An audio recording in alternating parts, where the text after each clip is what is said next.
mudah-mudahan bulan Oktober ini Bapak dari KBRI segala sesuatunya baik-baik saja di Indonesia. Sebab bau kentutnya macam-macam ini Pak. Oktober ini bahkan ada yang bilang early Oktober, itu kan. Makanya saya kemarin sampai saya coba ke daerah Wall Street, saya nyoba nanya ke BI, saya nanya macam-macam, the Fed itu bagaimana, meskipun saya tidak ngerti keuangan, tapi saya coba ikut mempelajari karena sebelum saya ke sini saya diserbu oleh teman-teman dari Banten, Solo, Jember, macam-macam yang beritanya sama mengenai Indonesia dan saya mau percaya juga tidak ada dasarnya, mau tidak percaya juga mencemaskan dengan gitu. Tapi mudah-mudahan tidak ada masalah. Dan tidak ada banjir darah, meskipun diprediksi nanti puncaknya Januari akan ada banjir darah. Ya, Assalamualaikum warahmatullahi wabarakatuh.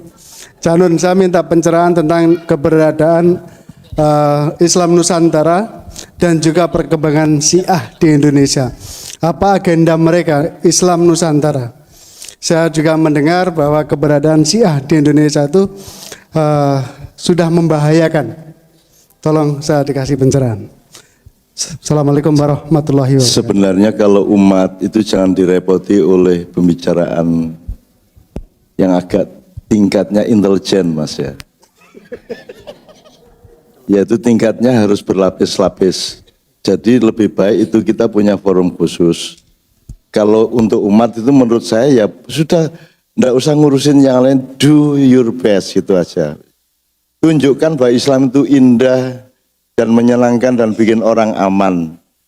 Aman pada 3 hal, 1 nyawa, 2 martabat, 3 harta gitu loh Bu. Yang diurusin negara kan cuma 3 itu toh. Nyawa, martabat, harta. Makanya ketika ada kasus calon presiden di sini ditemui oleh ketua DPR dari Indonesia kan urusannya martabat, jatuh martabat bangsa Indonesia kan gitu kan. Jadi 3 hal itu, nyawa, martabat, harta. Kalau Anda berlaku kepada semua tetangga Anda, orang di kantor dan siapapun masyarakat di Amerika, dengan mereka merasa yakin bahwa kalau ada Anda, hartanya aman, nyawanya aman, martabatnya aman, maka Islam akan diterima oleh siapapun di mana-mana. 9/11 kan soal nyawa, kan gitu. Nah jadi Anda sibuk itu aja, kalau Syiah sama itu, nah iso aja dek gini Mas, gak enak Mas. Ya gak enak Mas, itu nanti kita nambahin file-file yang gitu. Dan sebenarnya insya Allah tidak seserem itulah. Masih ada Anda, masih ada saya, tenang aja. Gitu loh Mas ya. Nah, karena gini, teorinya gini Bu ya, sampean itu Bapak-bapak jangan terlalu, saya pakai metode, saya pakai metafor yang agak tidak enak tapi gampang gitu loh Bu. Sampean mau koran, sampean mendengar, sampean baca Facebook, upload apa, posting, copy paste segala macam, atau baca nonton TV Indonesia segala macam, itu mbok berpikir gini. Katakanlah yang saya dengar, yang saya lihat itu adalah bau kentut. Mohon maaf ya. Nah, bau kentut itu yang Anda rasakan cuma baunya, tapi Anda tidak tahu persis siapa yang sebenarnya kentut. Ya tak? Anda harus menyelidiki, kok baunya kayak gitu, dia makan apa? Bener nggak? Artinya kepentingan di balik bau kentut itu apa, kok baunya kayak begitu? Itu kan susah nyarinya Mas. Kalau Islam Nusantara itu kan ikut ambun entut. Tapi harus Anda cari belakangnya. Hubungannya apa sama Muktamar Jombang, hubungannya apa sama beasiswa Iran, hubungannya apa sama Mesir yang dihancurkan oleh Arab Spring dan seterusnya, itu kan terkait satu sama lain. Dan juga tidak seserem-serem itu. Coba pelaku-pelakunya juga tidak hebat-hebat amat gitu loh. Yang di dalam negeri gitu loh Mas. Jadi itu juga bisa dianggap itu angin lalu, enggak apa-apa. Enggak ada masalah gitu. Tapi nanti kita omong-omong. Najib Bu, kalau bau kentut, ingat ya Bu, asal nonton TV Indonesia jreng, yang buntut ini. Nah, Anda mikir, kok sekarang ya kentutnya kok enggak kemarin atau besok. Itu kan sebuah masalah juga. Itu yang saya sebut level intelijen. Mudah-mudahan bulan Oktober ini Bapak dari KBRI segala sesuatunya baik-baik saja di Indonesia. Sebab bau kentutnya macam-macam ini Pak. Oktober ini bahkan ada yang bilang early Oktober, itu kan. Makanya saya kemarin sampai saya coba ke daerah Wall Street, saya nyoba nanya ke BI, saya nanya macam-macam, the Fed itu bagaimana, meskipun saya tidak ngerti keuangan, tapi saya coba ikut mempelajari karena sebelum saya ke sini saya diserbu oleh teman-teman dari Banten, Solo, Jember, macam-macam yang beritanya sama mengenai Indonesia dan saya mau percaya juga tidak ada dasarnya, mau tidak percaya juga mencemaskan kan gitu. Tapi mudah-mudahan tidak ada masalah. Dan tidak ada banjir darah, meskipun diprediksi nanti puncaknya Januari akan ada banjir darah gitu. Mudah-mudahan yang disebut banjir darah adalah Kentucky Fried Chicken motong PT kan gitu kan, sama Idul Adha kan banjir darah Bu. Idul Adha kemarin kan banjir darah di mana-mana, curot gitu ya. Amin ya rabbal alamin. Kira-kira seperti itu Mas, mohon jangan kita itu urusan politbiro ya Mas ya, jangan urusan umum. Betul Mas. Ya, satu lagi Mas Priyo, tolong tanyakan yang menyangkut umat. Sebentar, sudah terlanjur saya sebut nama beliau, Mas Priyo. Singkat Mas Priyo, monggo. Ya, Assalamualaikum warahmatullahi wabarakatuh. Cak Nun, tadinya saya mau tanya tentang peristiwa Mina ya. Tampaknya Sunni dan Syiah ini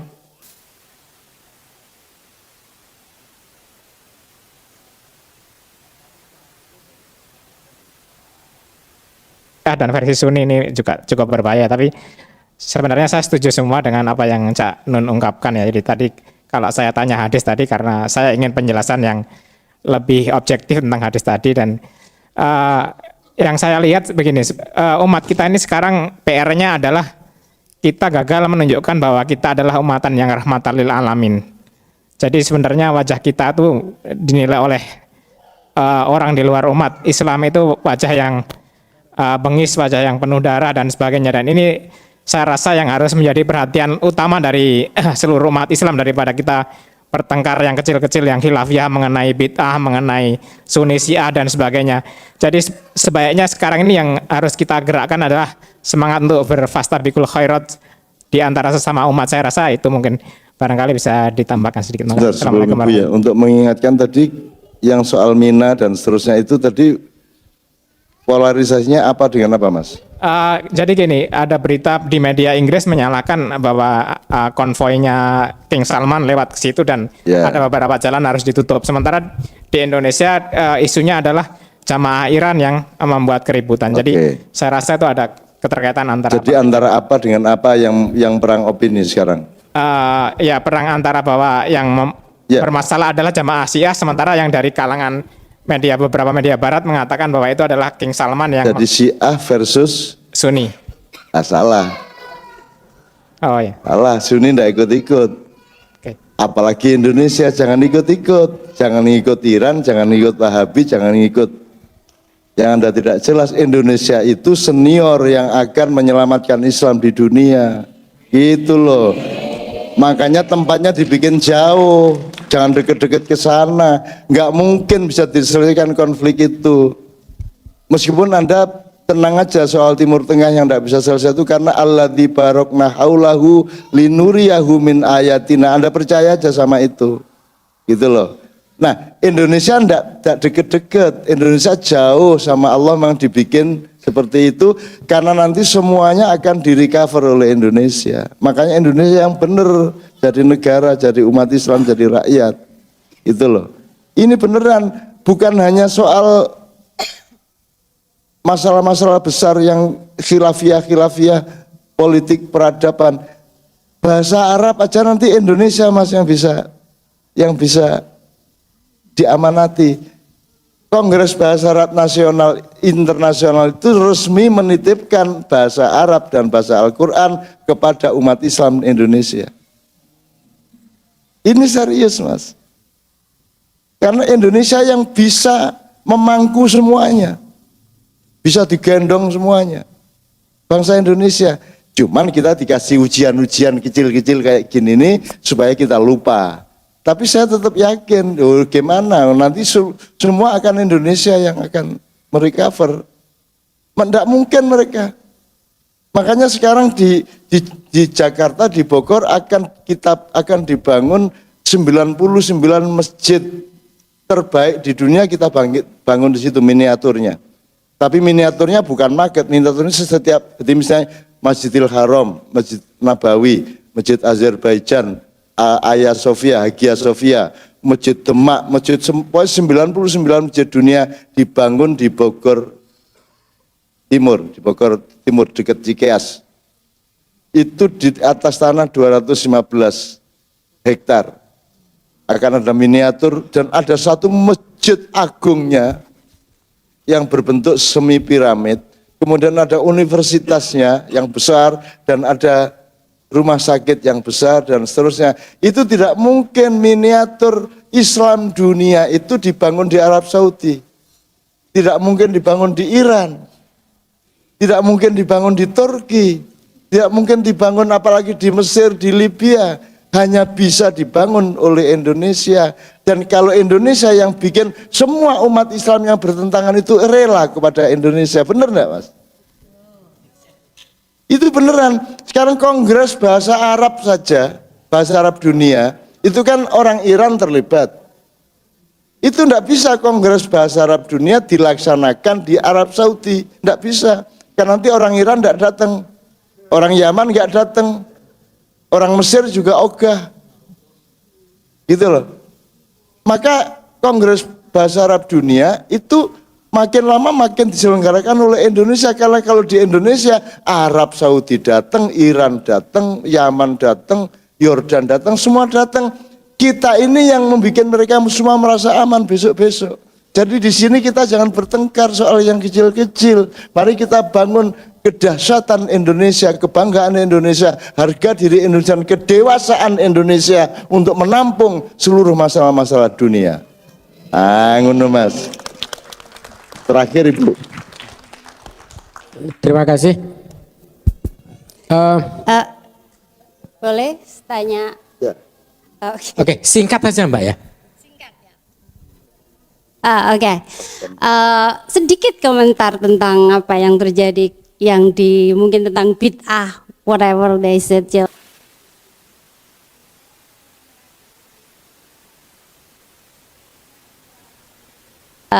Kiai seperti Cak Nun. No, I mean, bagaimana cara menyampaikan, pidato-pidato apa dengan gamblangnya. Kebetulan saya orang Jogja dan saya sering sekali mengikuti ceramah Cak Nun. Jadi saya tidak terlalu sulit untuk mengikutinya. Jadi menurut saya bagaimana kita saling menghargai perbedaan pendapat itu aja Ibu-ibu. Jadi bagaimana kita terbuka dengan yang lain itu menurut saya. Komentar satu. Ini ada hubungannya dengan pertanyaan saya. Saya membaca artikel Cak Nun tentang pendidikan di Indonesia. Jadi menurut Cak Nun pendidikan di Indonesia itu sekarang mengedepankan citra. Jadi bukan fokus pada anak didik. Jadi menurut Cak Nun bagaimana pendidikan yang ideal di Indonesia? Mohon tolong dijelaskan sedikit tentang itu. Makasih Cak Nun. Moga mau dijawab sedikit Cak Nun.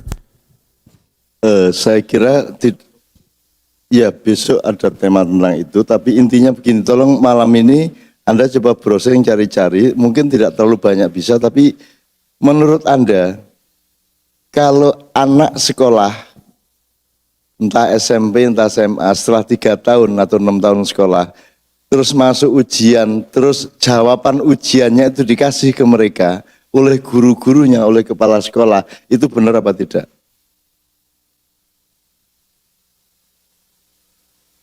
Jadi anak-anak itu mau ujian, tenang aja, udah nanti dikasih jawabannya. Bukan bocoran, resmi. Benar bocoran kan dosa Mas. Ini resmi. Jadi disediakan di setiap ruang ujian 5 orang guru untuk mengerjakan soal ujian, kemudian dibagi kepada murid yang sedang mengerjakan. Itu resmi. Anda belum tahu itu ya? Resmi. Loh, bagaimana toh? Tidak di semua tempat. Bertingkat-tingkat, cara kacaunya itu bertingkat-tingkat. Kalau saya katakanlah di beberapa kabupaten di Jawa Timur itu resmi dan itu dirunding oleh kepala dinas, kepala sekolah, dan ulama-ulama, kiai-kiai itu rundingan untuk menyusun bagaimana caranya supaya anak didik ini bisa mengerjakan ujian. Maka harus dibantu oleh guru-guru. Sudah ada dalilnya. Menurut ulama itu harus menolong umatnya. Maka ketika umatnya ujian harus dikasih jawabannya. Bupati dan kepala dinas mengatakan pemerintah itu wajib membantu rakyatnya. Gitu loh. Dan guru-guru juga harus mempermudah muridnya. Itu terjadi, Mas. Itu benar-benar. Kenapa kok terjadi seperti itu? Karena kepala sekolah tidak mau dipecat karena anak-anaknya banyak yang tidak lulus. Ngerti itu yang disebut citra tadi. Nggak mau dipecat. Loh, kalau ada sekian kepala sekolah dipecat karena anak-anaknya pada nggak lulus, bupatinya yang terancam, kepala dinasnya terancam, bisa dipindah, bisa di-off-kan dia. Maka bupati juga berkepentingan supaya daerahnya adalah daerah yang sekolahnya lulusannya terbaik, dan supaya lulusannya terbaik disusun rekayasa seperti itu. Gimana coba, Mas? Itu kan sudah hancur lebur pendidikan kita di Indonesia. Ya kalau sepak bola tidak masalah skor berapapun. Gitu loh. Ini anak sekolah SMP, SMA. Makanya sekolahan saya SMK itu satu-satunya sekolahan di wilayah saya yang tidak mau ikut sistem itu. Kalau memang tidak lulus 15 ya tidak apa-apa, tidak lulus, itu namanya pendidikan. Gitu loh, Mbak. Dan itu serius itu. Dan Mendiknas nggak tahu itu. Ah, coba Biye. Coba.